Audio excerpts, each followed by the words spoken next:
네. 네, 설교를 나누기에 앞서서 제가 조금 이렇게 올 한 해를 시작하면서 또 작년 우리가 개척을 시작해가지고 이렇게 함께 좀 하루를 돌아보면서 한 해를 돌아보면서 참 감사하다. 우리 강 집사님네 가정도 이제 2026년도에 첫 이제 등록 가정으로 함께 해주시고 또 작년에도 이렇게 작게 시작한 교회이지만 하나님께서 한 사람 한 사람 불러 모으셔서 함께 예배드릴 수 있게 하신 것이 얼마나 큰 은혜인지 모른다라는 생각을 했습니다. 하나님께서 참 기도를 잘 들어주시는 것 같아요. 제가 목사이지만 믿음이 없는 사람이었거든요. 네, 과거형인데. 그래서 아내랑도 막 이야기를 하면서 제가 말하는 믿음은 뭐 구원의 확신 이런 게 아니라 이제 기도하면은 하나님께서 막 즉각 들어주신다. 막 이런 거를 제가 잘 못했어요. 제 성향이기도 했었는데, 근데 아내는 이제 기도를 하면 하나님께서 막 다 들어주신다 이렇게 얘기하시고, 저는 약간 신학적으로 기도를 접근하다 보니까 하나님의 뜻대로 구하고 하나님께서 이루시고자 하시면 이루어주시는 거고 아니면 뭐 아니지 않겠냐. 뭐 우리가 그렇게 기도에 막 열심으로 할 필요가 있겠냐라고 생각을 했었어요. 근데 이게 하나님께서 어린아이에게, 우리가 부모가 어린아이에게 가끔 사탕으로 이렇게 유혹하면서 이렇게 아이를 기르는 것처럼 하나님께서 또 저에게도 우리 품는교회에도 그런 시간들을 허락하시는 것 같다고 생각이 들었습니다. 그래서 이렇게 갓 시작한 유아기 같은 우리 품는교회 가운데에 제가 기도할 때마다 들어주시더라고요. 그래서 오랫동안 아니지만 1년 동안 저랑 함께 하신 분들은 제가 했던 많은 간증들을 다 들어서 아시겠지만 사실은 제가 이번 주 금요일 날 간절하게 기도를 했습니다. 하나님, 작년 그 성탄절에 우리 아이들 2명 이렇게 유아세례 받게 해주셨는데 이번 부활절에 한 명도 없으면 좀 그렇지 않겠습니까? 하면서 제가 부활절 이제 맞이하면서 좀 유아세례 받을 수 있는, 또 세례를 받을 수 있는 친구들이 좀 등록하면 좋겠습니다. 제가 금요일 날 진짜 기도를 했어요. 그래서 제 동기들한테도 막 나눴어요. 내가 이렇게 기도했는데 아마 작년에 기도를 들어주신 것처럼 기도 들어주실 거야 하고 제가 이렇게 이야기를 하고 이제 오늘 딱 아침에 딱 집사님께 등록을 해주셨거든요. 근데 감사한 게 뭐냐면은 원래 월요일 날 연락을 하셨어요, 저한테. 근데 제가 카페 폰으로 연락을 하셔가지고 제가 그 연락을 못 받고 있었어요. 그래서 오늘 아침에 딱 연락을 보고 아내한테 제가 또 한 소리 들었습니다. 연락을 잘 확인해야지 지금 뭐 하는 거냐. 사람들이 이렇게 연락을 주는데. 그래서 몰랐다. 그렇게 하고 나서 연락을 드렸더니 집사님께서 이런저런 얘기를 나누게 됐습니다. 그래서 여러분들도 좀 기도의 자리에 좀 나아오시고 함께 기도할 수 있는 그런 마음을 가지셨으면 참 좋겠습니다. 하나님께서 모든 기도를 다 들어주시는 것은 아닙니다.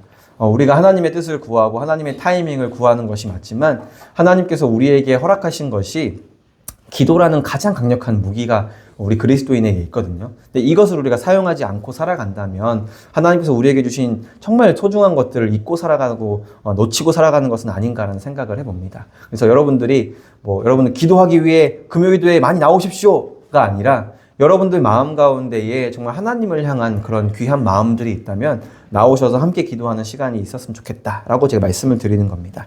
그래서 우리가 품는교회의 모든 사역이 그렇게 우리가 되어지고 흘러가는 것처럼 어떤 것들을 율법이나 어떤 프로그램들을 만들어 놓고 열심히 해보자가 아니라 여러분들 마음 가운데에 바른 복음이 심기어져서 하나님께서 여러분들을 움직이시는 그런 자리 가운데에 그런 바른 복음의 반응들이 이 교회 가운데에 일어났으면 좋겠습니다.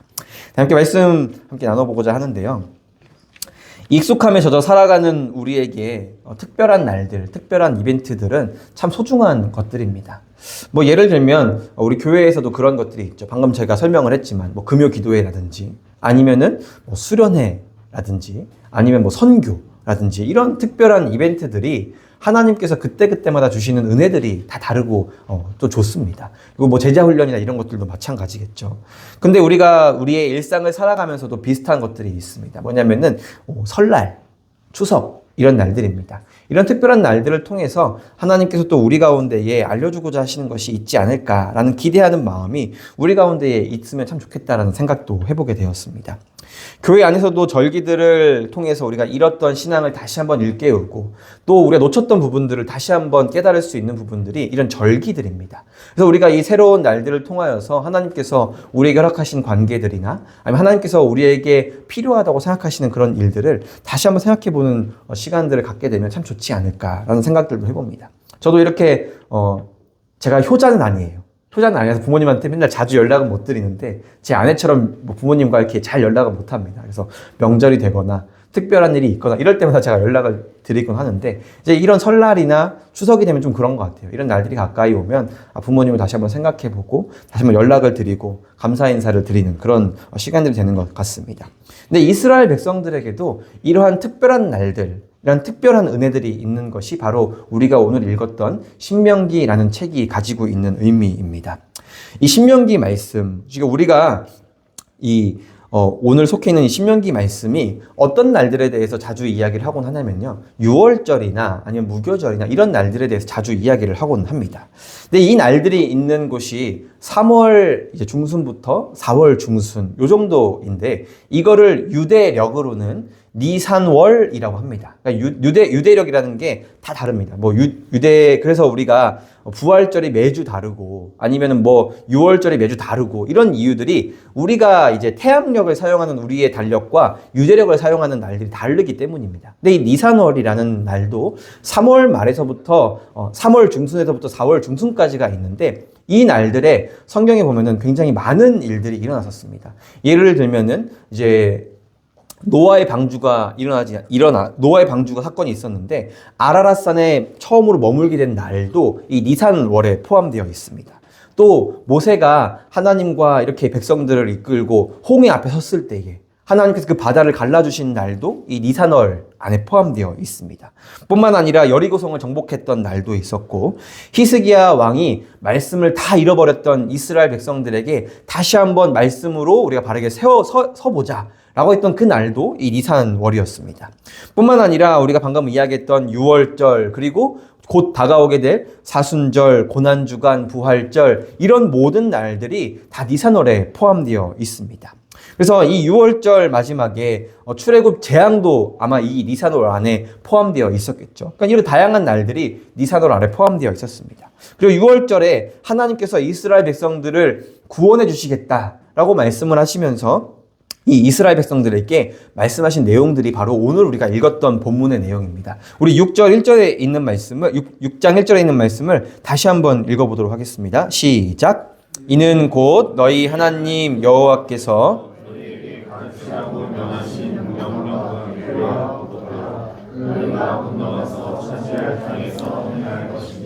네, 교회를 오랫동안 다녀보신 분들이라면 잘 아시겠지만, 이스라엘 백성들을 애굽의 노예 생활에서부터 출애굽시키시고, 이 출애굽시킨 이스라엘 백성들을 40년이라는 시간 동안 광야를 뺑뺑뺑뺑 맴돌게 하셨습니다.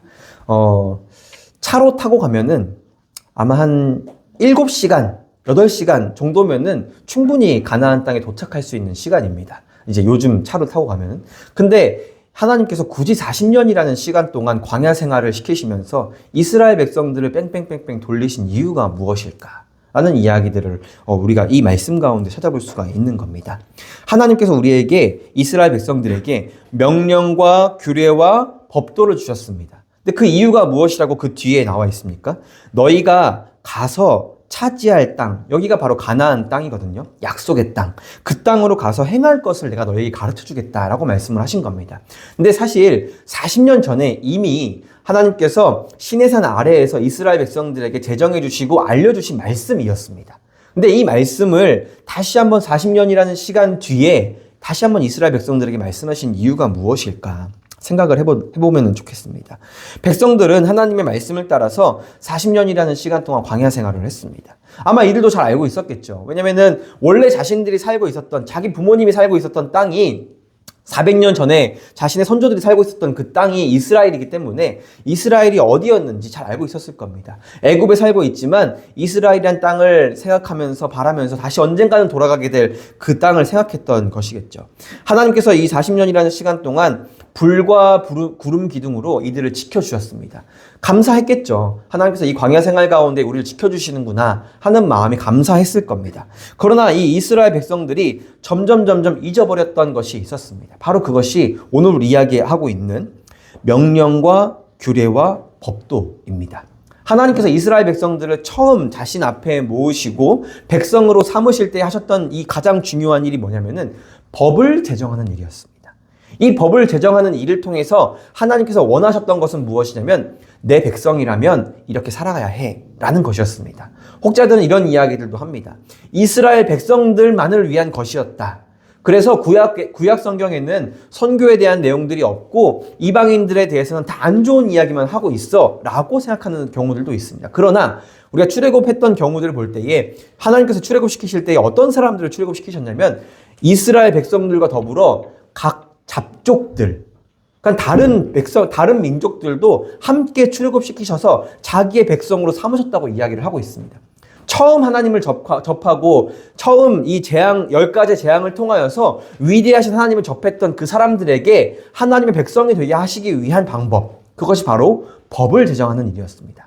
나의 백성이라면 이렇게 제사를 드리고 이렇게 인생을 살아가야 하고 이렇게 저렇게 나를 예배해야 돼 라고 하나님께서 알려주신 겁니다. 근데 그것을 다 잃어버려 갔던 겁니다. 40년이라는 시간이 지나면서 말이죠. 하나님께서 이 시간 동안 40년이라는 시간이 지났으니까 아마 어떤 한 60대, 50대 정도 됐던 사람들은 많은 사람들이 죽었겠죠. 근데 그 사이에 태어났던 아이들도 있었을 겁니다. 근데 그 아이들은 이 하나님의 말씀에 대해서 너무너무 잘 알고 있었을까요? 아마 이 말씀들이 부모들에게서 점점 희석됨과 동시에 가르치는 이 수준과 횟수도 점점 줄어들게 됐을 겁니다. 근데 이 태어난 이 세들에게 하나님께서 전달하고자 하셨던 말씀이 바로 이것이었다라는 겁니다. 무기를 잘 다루는 병법도 아니고 사람들 전쟁을 잘 이길 수 있는 방법도 아니고 어떻게 하면 먹고 살 수 있는지 의식주에 대한 방법도 아니었습니다. 하나님께서 이스라엘 백성들에게 전달하고 싶었던 말씀은 무엇이었냐면, 그리고 저도 제 아이들에게, 그리고 여러분들도 여러분들 자식들에게, 자녀들에게 전달해야 하는 가장 중요한 것이 무엇이라고 하나님께서 말씀하고 계시냐면 바로 하나님의 말씀이다 라고 오늘 말씀에서 이야기를 해주고 있는 겁니다. 저도 우리 아이들에게, 그리고 우리 학생들에게, 청년들에게 많이 교제를 하고 대화를 하면서 인생을 어떻게 살아야 하고 시대의 흐름이 어떻고 이런 이야기들을 자주 하곤 합니다. 근데 정말 중요한 것은 무엇이냐면 하나님의 말씀이라는 기초와 기반 위에서 하지 않는다면 그것은 세상 사람들과 다를 바 없다라는 겁니다. 심지어 교회들 안에서도 하나님의 말씀보다는 다른 것이 더 중요하다고 가르치는 경우들이 종종 있습니다. 그것이 봉사하는 일이나 다른 사람들을 돕는 일까지도 그렇게까지 되는 경우들이 많다라는 것이죠. 우리 훈는교회가 가지고 있는 그 비전 중에서 가장 중요하게 여기는 가치가 복음을 품고 그리고 한 영혼을 품는다라는 것이지 않습니까? 그러니까 복음을 먼저 품는 겁니다. 교회 안에서 어떤 일들을 하든지 우리가 가장 우선시해야 되는 일들이 무엇이냐면 복음을 아는 겁니다. 복음을 바르게 깨닫는 것. 그러니까 하나님께서도 지금 이 말씀을, 하나님의 말씀을 들으라 라고 이야기를 하고 계시는 겁니다. 그래서 오늘 제가 설교 제목도 들어라 라고 이렇게 붙인 내용도 있습니다.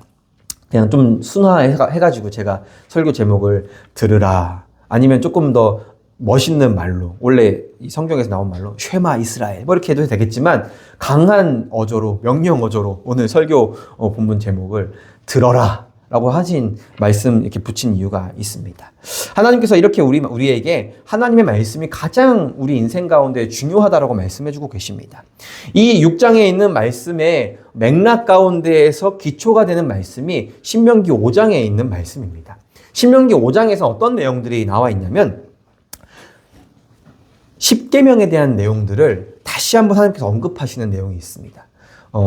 이 10계명에 대한 내용은 구약 성경에서 두 곳에서 나옵니다. 한 가지는 아까 했던 맥락이랑 이어지는 건데 시내산 아래에서 하셨던 말씀, 출애굽기 20장에서 10계명에 대해서 처음으로 제정해 주십니다. 그리고 다시 한번 신명기 5장에서 이 10계명에 대한 이야기를 다시 한번 해주고 계십니다. 그래서 제가 신대원 이제 공부하면서 외웠던 방법은 출신지 20-5번지 이렇게 외우면은 출애굽기 20장에 나오고 신명기 5장에 나오는구나 이렇게 제가 외웠었습니다. 그래서 이렇게 두 가지가 굳이 붙여서 외워야 되는 이유가 있었던 것이죠. 제가 처음에는 공부를 할 땐 그걸 몰랐는데 신대원에 가고 또 성경을 연구하다 보니까 이 두 가지가 굉장히 중요한 연관이 있구나라는 것을 알게 되었습니다. 뭐냐면은 출애굽기 20장에서는 지금 어떤 상황입니까? 애굽에서 지금 노예 생활에서 나와가지고 하나님께서 이스라엘 백성들이 원래 너희가 가지고 있어야 했던 정체성이 무엇인지에 대해서 알려주고자 하셨던 말씀이 출애굽기 20장에서 나와 있는 10계명에 대한 말씀이었습니다. 그러다 보니까 안식일에 대한 개념을 하나님께서 이스라엘 백성들에게 설명해 주시면서 창조에 대한 내용들을 함께 섞어서 이 안식일에 대한 내용을 설명해 주셨던 겁니다. 근데 이 신명기 5장에서에 나와 있는 내용은 조금 상황이 다릅니다. 이미 하나님께서 그들을 이 애굽의 노예로부터 건져내셨고 40년이라는 시간 동안 광야 생활을 시키신 다음에 다시 한번 출애굽 2세들에게 그리고 이 말씀을 많이 잊어버린 이 이스라엘 백성들에게 다시 한번 이 말씀을 되새겨주고 계시는 내용입니다. 그러다 보니까는 이 신명기 5장 말씀에서는 어떤 관점에서 이 십계명에 대해서 이야기를 하냐면 구원에 대한 관점으로 이야기를 해주시는 겁니다. 야, 이스라엘 백성들아, 내가 너희를 애굽에서부터 건져내지 않았냐? 라는 관점으로 안식일을 지켜야 해 라고 말씀해 주시는 겁니다.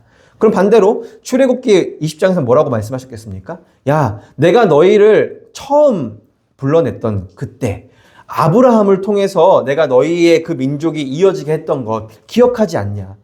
내가 창조의 하나님이다. 세상을 만들고 세상에 있는 모든 법들을 만들고 규칙들을 만든 그 하나님이다 라고 말씀해 주시면서 출애굽기 20장에서 이 십계명과 안식일에 대한 내용을 이야기를 해 주신 겁니다. 그래서 하나님께서 이 십계명에 대한 이야기를 말씀하실 때에 두 가지에 대한 관점, 창조와 구원, 창조주를 믿어야 하고 구원자를 믿어야 하는 그 관점에 대해서 하나님께서 말씀해 주고 계시는구나 라고 우리가 알 수 있는 겁니다. 하나님께서 이스라엘 백성들에게 이걸 들어라 라고 말씀을 해주시는 겁니다. 너희를 구원하신 자가 누구냐?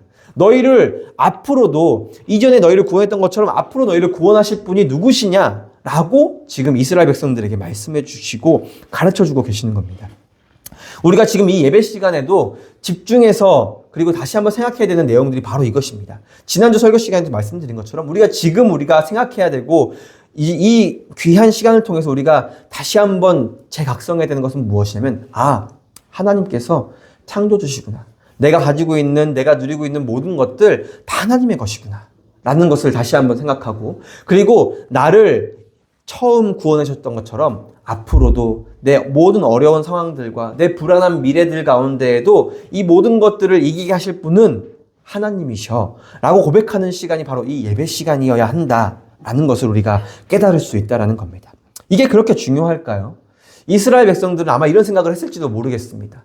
아니, 코 닿으면 정말 몇 시간만 가면, 며칠만 가면 되는 이 거리를 40년이라는 시간 동안 뺑뺑뺑뺑 돌려서 이제 드디어 우리가 눈앞에 저 가나안 땅을 보게 되었는데 왜 들어가지 못하게 하시고 지체하시면서 그냥 목사님 설교하시듯이 지루하게 이렇게 이 말씀을 계속 듣게 하시느냐라는 생각을 가졌을지도 모릅니다.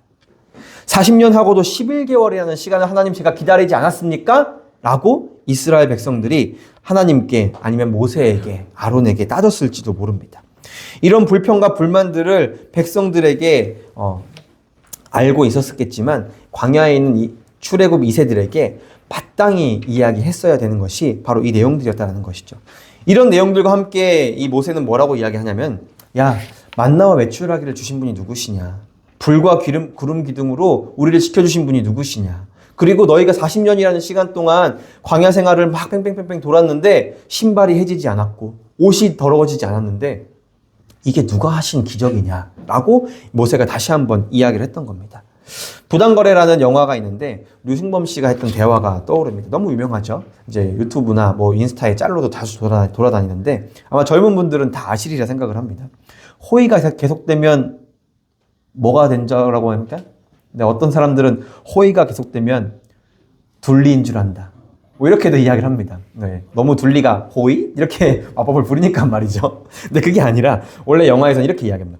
호의가 계속되면 이게 권리인 줄 안다고. 그러니까 우리는 안 그럴까요? 하나님의 은혜가, 하나님의 말씀이 항상 너무 가까이에 있는 것 같고 너무 자주 우리에게 은혜가 되다 보니까 이게 마치 당연한 우리의 권리인 것처럼 여기는 것은 아닌가라는 생각을 해봅니다. 마땅히 하나님의 백성이라면 하나님께서 이런 은혜를 주십니다. 이건 당연한 겁니다. 그러나 이것을 은혜로 여기지 않는 것은 완악한 마음입니다. 그래서 하나님께서 이스라엘 백성들에게 다시 한번 말씀해 주시고 설명해 주고 계시는 겁니다. 야, 이게 어떻게 생각을 해야 될까? 너희가 받았던 많은 은혜들 한 귀로 듣고 한 귀로 흘렸던 건 아니니? 너희가 만나와 메추라기가 정시 정때에 딱 떨어지고 딱 우리가 먹을 만큼 주어지고 우리가 죽지도 않고 다른 어떤 우리가 죄를 범하지 않는 그 선에서는 죽지도 않고 다치지도 않았는데 이거 엄청 은혜지 않겠냐라고 생각을 할 수도 있습니다. 근데 어떤 사람들 이런 말씀을 하실 수도 있겠죠. 아니, 목사님, 더 맛있고, 더 빛나고, 더 예쁘고, 더 아름답고, 더 좋은 것들도 많이 있는데, 만나와 메추라기 먹는 게 뭐 그렇게 은혜예요? 불과 기름 기둥이 뭐가 그렇게 은혜예요? 더 좋은 집에 사는 게 더 좋을 텐데. 라고 여러분들이 말하실지도 모르겠습니다. 우리는 이렇게 하나님의 말씀과 우리의 경험과 생각과 가치관들이 부딪힐 때, 하나님의 말씀 대신에 자신의 지식과 경험을 선택하는 경우들이 더 많이 있습니다. 저는 어쩌면 이것이 여러분들에게 그리고 저에게 당연하게 때로는 어쩔 수 없게 세상의 방법과 세상의 가치관을 선택하는 걸지도 모른다라는 생각을 하곤 합니다. 수십 년간 여러분들이 이제 많이 설교를 들어보셨던 분들이라면 수천 편에 아니면 정말 수십 년 동안 예배를 드리셨다면 수백 번에 수만 번의 찬양을 불렀을지도 모를 겁니다. 근데 그 고백들이 그 말씀들이 다 어떤 것을 향하고 어떤 것을 중요하게 여기고 있었습니까? 그래서 우리는 성경에서 우리에게 말씀하시는 순종의 제사보다 낫다라는 말을 유념할 수 있어야 합니다. 여러분들이 매주 드리는 예배, 매일 하나님 앞에 서는 것 다 중요합니다.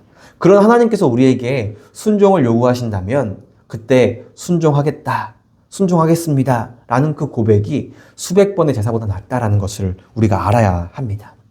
하나님의 말씀을 지키는 삶이 바로 신자가 살아가는 원리입니다. 삶의 원리. 어떻게 신앙생활을 해야 되지? 어떻게 하나님을 믿어야 되지? 어떻게 살아가야 되지? 이런 많은 생각들을 하시겠지만 여러분들이 순종하고 따라가 봤을 때에 하나님께서 이렇게 역사하셨구나라는 것을 경험해 보셨던 것처럼 우리의 삶도 똑같다라는 것이죠. 신명기는 400년간 이스라엘 백성들에게 몸에 배웠던 그 노예의 삶을 다 잊고 오직 하나님의 말씀과 하나님의 백성으로 살아갈 수 있는 자들로 만들고자 하시는 그런 과정이었습니다. 이것이 하나님께서 백성들에게 십계명과 그 모든 법도를 주신 이유입니다. 하나님의 백성답게 살게 하시기 위해서 말이죠. 만약 저도 여러분 앞에서 이렇다 저렇다 잘난 듯이 이야기를 하고 있지만 하나님의 말씀을 등한시 여기고 마음에 화인 맞은 사람처럼 내가 전한 말씀은 전한 말씀이고 내가 중요하다고 말한 말씀은 말씀이고 내 삶은 내 삶이지 어떻게 다 맞추겠어 라는 마음으로 제가 살아간다면 저는 여러분들 앞에 그리고 가장 중요하게 하나님 앞에 설 자격이 없는 사람일 겁니다. 그래서 제가 모든 율법과 모든 말씀을 여러분들 앞에서 당당하게 다 지킨다라고 말할 수는 없습니다. 저도 어기는 것들, 잘못하는 경우들이 얼마나 많은지도 모릅니다. 그러나 우리의 마음이 어떠해야 하는가라는 이야기를 지금 이 십계명을 설명하면서 신명기에서 말씀을 해주고 있는 겁니다. 우리 3절에 있는 말씀을 다시 한번 읽어볼까요? 3절에 있는 말씀 함께 읽겠습니다. 시작! 이스라엘아 듣고 삼가 그것을 행하라. 내가 복을 받고 내 조상들의 하나님 여호와께서 내가 허락하신 것을 너희를 행하면서 내가 크게 기뻐하노라. 아멘. 네, 하나님께서 우리를 부유하게, 우리를 잘 살게 해주시겠다 이렇게 말씀해주고 계십니다. 근데 그것이 조건이어야 되는 것은 아닙니다. 여러분들이 이런 조건 때문에, 이런 이유 때문에 하나님 믿는 것이 아니라는 말입니다.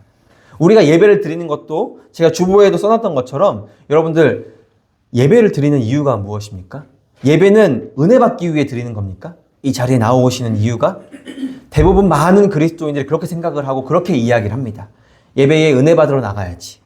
그럼 만약에 그 예배 가운데 은혜가 없다면 어떻게 우리가 판단을 하고 어떻게 생각을 해야 될까요? 이 예배는 은혜가 없는 예배야.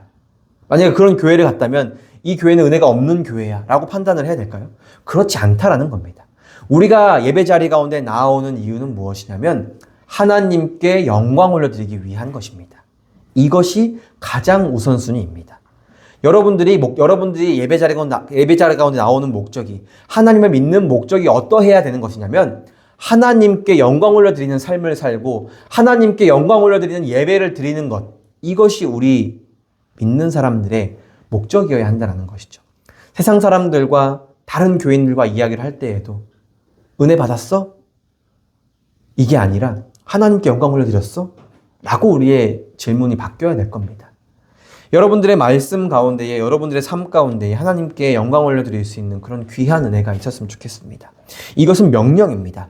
이후에 받을 혜택들도 당연히 우리가 기대할 수 있습니다. 그리고 당연히 있을 겁니다. 그러나 그것만을 위해서 교회를 다니는 것, 그것만을 위해서 예배를 드리는 것이 아니라 하나님께서 우리에게 말씀하셨기 때문에, 명령하셨기 때문에 그 영광을 올려드리는 이 일들을 이 자리 가운데서 하는 겁니다. 그리고 하나님께서 그때마다 주시는 은혜가 있었을 때에 하나님께 감사할 수 있는 겁니다.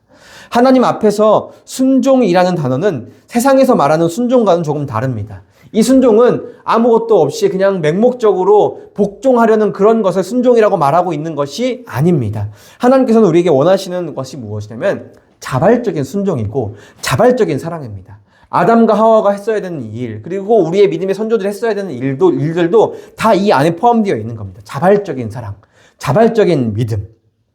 하나님의 말씀에 이 절대적으로 복종해야 된다는 것. 바로 이것이 순종의 의미입니다. 먼저는 주님께 영광 올려드려야 하는 것. 그래서 오늘 말씀에서 이스라엘 백성들에게 모세가 이렇게 이야기를 하고 있는 겁니다. 쉐마 이스라엘이라고 말했죠. 광야 2세들은 들으라. 하나님의 은혜에 익숙해져 있는 백성들은 다 들어라. 매일매일 예배를 드릴 때에 하나님의 영광 대신 은혜나 복을 구하는 사람들아 들어라. 라고 지금 모세가 우리에게 이야기를 하고 있는 겁니다.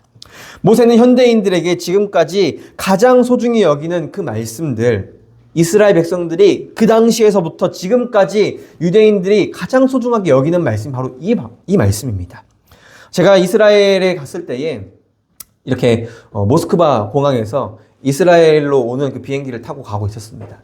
한 30분쯤 자다가 피곤해가지고 자다가 이렇게 일어났는데 어떤 사람이 갑자기 다 앉아 있는데 그때 이제 다들 앉으라고 했거든요. 이제 기내에서. 근데 갑자기 어떤 사람이 혼자 서가지고 위에를 잡고 막 흔들흔들 하면서 있는 겁니다. 근데 제가 딱 알았죠. 아, 유대인이구나. 근데 그 사람이 어딘가에서 뭘 꺼내는 겁니다. 네모난 검은색 박스 같은 걸 꺼내서, 그리고 그 박스에는 검은색 가죽 줄이 이렇게 쭉 매달려 있었습니다. 근데 제가 알아보니까 그게 뭐였냐면은 테필린이라는 거였습니다. 테필린. 이 테필린을 어떻게 하냐면은 이 가죽, 검은색 가죽으로 손에다가 7번, 손가락에 7번, 그리고 그걸 쥐고 기도하는 겁니다. 그 기도하는 그 문구가 어떤 문구냐면 우리가 오늘 읽었던 말씀입니다. 신명기 6장 5절에서 6절 말씀. 이 말씀을 되뇌이면서 지키는 겁니다. 우리 말씀에서도 있는 것처럼 너희의 이마와 손목과 그 모든 곳에 너희들이 말씀을 거기서 지켜 행하라. 이렇게 말씀을 하니까는 지금까지도 유대인들이 그렇게 지키는 겁니다. 7번 감고. 일곱이 무슨 숫자죠? 성경에서 완전 숫자지 않습니까? 그래서 7번 감고. 손가락 7번 감고. 한참 동안 그것을 기도하더라고요. 이스라엘에 들으라. 우리 하나님 여호와는 오직 한 분이신 여호와시니 라고 이렇게 이야기를 하고 있습니다. 이 마지막에 있는 이 말씀, 우리가 5절부터 6절에 있는 말씀 한 번 더 읽어보도록 하겠습니다. 5절부터 6절에 있는 말씀입니다. 시작. 너는 마음을 다하고 뜻을 다하고 힘을 다하여 내 하나님 여호와를 사랑하라. 오늘 내가 내게 명하는 이 말씀을 너는 마음에 새기고. 아멘. 이 이후에 7절에서 9절에 있는 나오는 말씀이 무엇이냐면은 이스라엘 백성들이 어떻게 행동해야 되는가라는 이야기들이 나와 있습니다. 예루살렘 통곡의 벽을 가니까는 이 말씀을 막 되뇌이면서 진짜 막 울부짖으면서 기도를 하더라고요. 통곡의 벽 앞에서 어떤 그리스도인들이나 뭐 아니면 성당 다니는 사람들은 기념으로 그냥 뭐 쪽지 써가지고 통곡의 벽에다 그냥 껴놓고 옵니다. 그냥 이렇게 그냥 좀 역사적으로 의미가 깊은 곳이구나 하고 있는데, 근데 이스라엘 백성들 그리고 특별히 그 유대인들, 여러분들도 아마 요즘에 잘 나와 있으니까 구글에다가 유대인 이렇게 쳐보면은 아마 구렛나루가 이렇게 깁니다.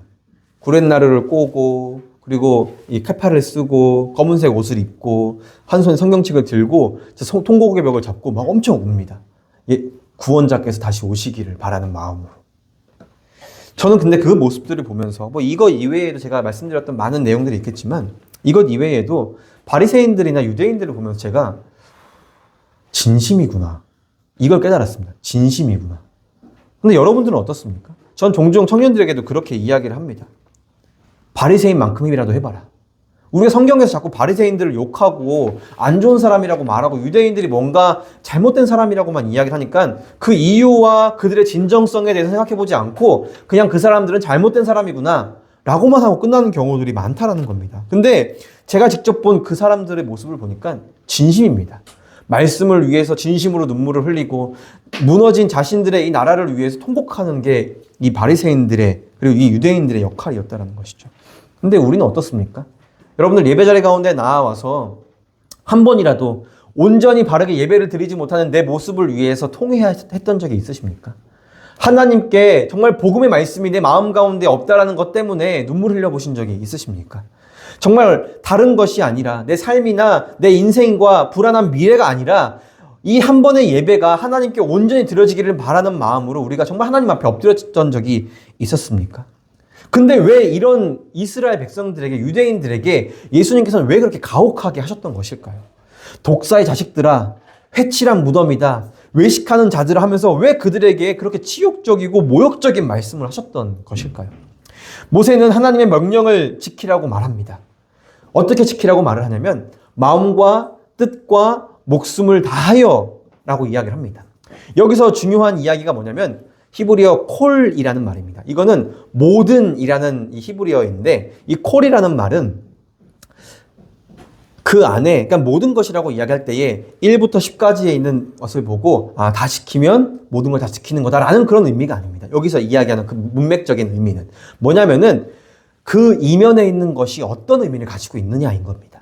이스라엘 백성들이 하나님의 말씀을 지키고 있는데 정말 바른 사랑을 가지고 말씀을 지키고 있냐라고 물어보는 겁니다. 이스라엘 백성들이 때로는 외식했겠죠. 하나님의 백성들에게 사마리아 여인의 비유처럼 하나님께 예배를 드리거나 자신들의 그 부정함을 당하지 않기 위해서 사마리아 사람을 외면했던 것. 아마 더 하나님을 사랑하기 위해서, 하나님께 더 거룩하게 나아가기 위해서 했던 행동이었을 겁니다. 근데 예수님께서 무엇 때문에 이렇게 말을 하시고 계십니까? 하나님께서 진정 너희들에게 바라는 것이 무엇이었는지 왜 그걸 모르냐? 라고 이스라엘 백성들에게, 바리새인들에게, 유대인들에게 그거를 이야기하고 있는 겁니다. 하나님께서 너희들에게 바라는 건 그냥 허울뿐인 거룩함이 아니라 너희들이 그냥 어떻게든지 사람이 죽건 살건 상관없이 예배를 드리고 제사를 드리는 게 중요한 게 아니라 너희들이 성전에 나와서 동전을 바꾸고 재물을 파는 사람들에게 정말 오랜 시간 동안 너희가 정성 들여서 준비해야 하는 그런 재물들은 다 잊어버리고 동전을 바꿔서 많은 소리가 나게 하고 재물을 너희 집에서부터 여기까지 가져오다가 손상되면 안 되니까 여기에 있는 재물들을 구매해가지고 제사를 드리는 그런 것을 내가 너희들에게 원하는 것이 아니지 않았느냐라고 예수님께서 말씀하고 계시는 겁니다.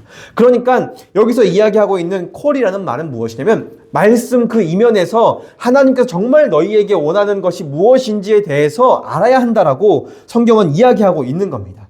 그리고 하나님께서 우리에게 말씀하시는 것, 너희들이 이 말씀을 새겨라. 이 의미가 무엇이냐면 정말 너희 마음판에 새겨라라고 말씀을 해주고 계시는 겁니다. 겉으로만 잘 지키는 척, 교회를 매 주일마다 잘 빠지지 않고 가면 정말 거룩한 그리스도인인 것처럼 생각하지 말라고 말씀하시는 겁니다. 너희들의 마음 가운데에 바른 말씀이 심겨져 있다면, 바른 하나님의 말씀이 심겨져 있다면 방향성이 더 중요하다고 이야기를 하고 있는 겁니다. 많은 기도의 숫자, 성경을 얼마나 많이 읽었는지, 새벽 기도를 얼마나 많이 들었는지, 그것이 너희들의 신앙의 잣대가 되는 것이 아니라 얼마나 하나님께 진심이었는지, 그것이 더 중요하다고 성경은 이야기를 하고 있는 겁니다.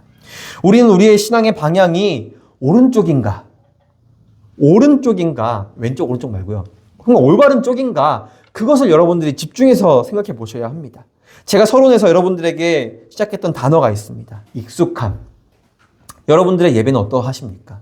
여러분들의 신앙생활은 어떠하십니까? 익숙함 가운데에 계십니까?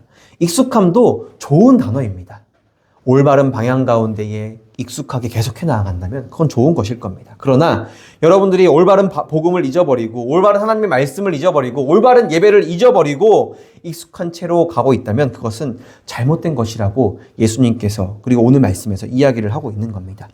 익숙함에 젖어 잊어버린 주를 향한 그 사랑, 그것을 여러분들이 이 자리 가운데 회복할 수 있었으면 좋겠습니다. 모세도 역시 이 익숙함을 조심하라고 실질적인 조언을 주는 겁니다. 오늘 본문 이후에 이런 경고를 합니다. 모세가 이야기하는 그 말씀들을 한마디로 요약하면 이렇습니다. 평안할 때, 너희들이 아무렇지 않은 신앙생활을 할 때 그때가 가장 경계하고 가장 조심해야 될 때다 라고 모세가 이후에 있는 말씀에 이야기를 합니다. 하나님의 호의를 감사히 여기고 은혜를 은혜로 여길 줄 아는 사람, 그것이 우리 그리스도인이어야 한다라고 성경은 이야기하고 있습니다. 사랑하는 우리 품문교회 성도 여러분, 한 해를 시작하면서 했던 다짐과 세웠던 계획들, 과연 여러분들은 옳은 방향으로 가고 계십니까? 우리의 계획에, 그리고 우리의 다짐이 매년 결심하는 다이어트와 매년 결심하는 성경 일독처럼 끝나지 않았으면 좋겠습니다.